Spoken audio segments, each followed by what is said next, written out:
আমাদের আশা করতেছি মিরসরাই থেকে সর্ববৃহৎ মিছিলটা এখানে আসবে চিটাগাংয়ের মধ্যে।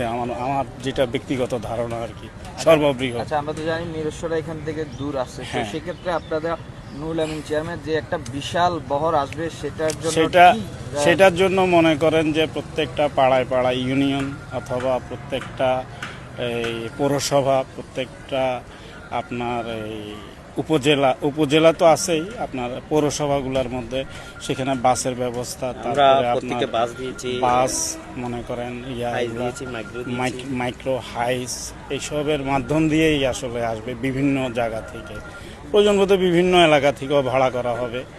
তবে এগুলা সাধারণত জনগণ প্রত্যেকে নিজের স্বেচ্ছায় এগুলো ভাড়া টাড়া নিয়ে দিয়ে আসে। উনি আসলে অন্য ধরনের মানুষ, উনি কোনো ধরনের কারো থেকে করবে বা এই করবে সেই করবে, যার যার স্ব ইচ্ছায় নিজেরাই চাঁদা দিয়ে নিজেরাই করে এগুলো আনে। তো যাই হোক, এখানে তারা গিয়ে আসতেছে আমার বাসায় পল্লগ্রহণ কলোনিতেই।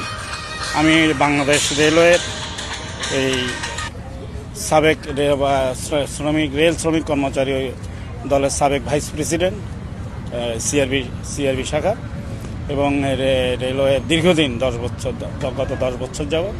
বর্তমানে কমিটি না থাকাতে আমি আপাতত কমিটির মধ্যে নাই, কিন্তু দীর্ঘ 10 বছর আমি সাবেক ভাইস প্রেসিডেন্ট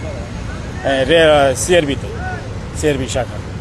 তো আমি আমাদের দলের থেকেও যে বাংলাদেশ রেল জাতীয়তাবাদী শ্রমিক দলের পক্ষ থেকেও আমাদের ব্যাপক প্রস্তুতি চলতেছে, ব্যাপক। ওইখান থেকেও বিশাল একটা আসবে। আমি আসলে 2 দলের পক্ষ থেকেই এইখানে আসছি।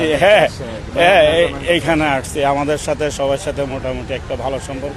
আর আশা করি তারেক জিয়া আমাদের এইখানে আসি, বিশেষ করে চট্টগ্রাম হয়েছে তারেক জিয়া বিএনপির ঘাঁটি, এটাকে স্বীকার করতে হবে। আমাদের নেত্রী বেগম খালেদা জিয়াও যতবারই আসছে চিটাগাংয়ের মানুষের মানে 4-5 ঘন্টা 7 ঘন্টা চট্টগ্রাম চলাচল ছিল, এতই আমরা দেখছি ছোটোবেলা থেকে বা অনেক আগে থেকে আমরা দেখছি। এবারও সেরকম ব্যতিক্রম হবে না, এবং চট্টগ্রামের প্রতি আলাদা দৃষ্টি আছে। বেগম খালেদা জিয়ারা ছিল, জিয়া রহমান সাহেবেরও ছিল, এবং তারেক জিয়া সাহেবেরও ওনারা থাকবে।